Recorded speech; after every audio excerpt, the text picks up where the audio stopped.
ایک بہن سوال کرتی ہیں کہ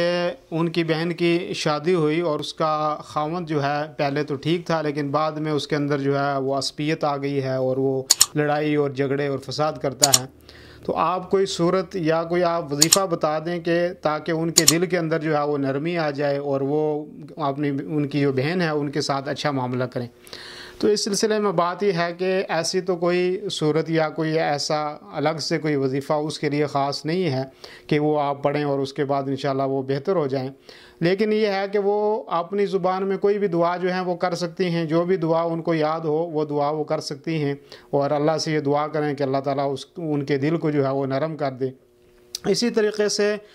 کثرت سے وہ لا حول ولا قوت الا باللہ پڑھیں، کیونکہ اس کے اندر اللہ رب العالمین نے بڑی طاقت رکھی ہے کہ کوئی طاقت اور کوئی قوت نہیں ہے مگر جو اللہ تعالیٰ دے دے۔ تو یہ وظیفہ اچھا ہے، اس کو پڑھے۔ اسی طریقے سے جو اللہ رب العالمین کے اسماء ہیں، اسماء اللہ الحسنہ، جو مبارک نام ہیں اللہ رب العالمین کے، ان کو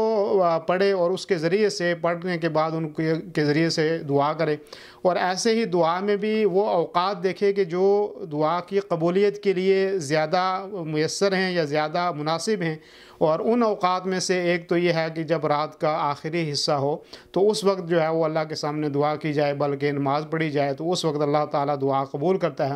ایسے ہی جمعہ کے دن اللہ کے رسول صلی اللہ علیہ وسلم کا فرمان ہے کہ جمعہ میں ایک ایسی ساعت ہے کہ اگر اس میں کوئی بندہ دعا کرتا ہے تو اللہ رب العالمین ضرور اس کی دعا کو جو ہے وہ قبول کرتا ہے۔ اور اسی طریقے سے سجدے کی حالت میں اگر آدمی ہے تو اس وقت کوئی دعا کرے گا تو وہ انشاءاللہ ضرور قبول ہوگی۔ اور ایسے ہی جو ہے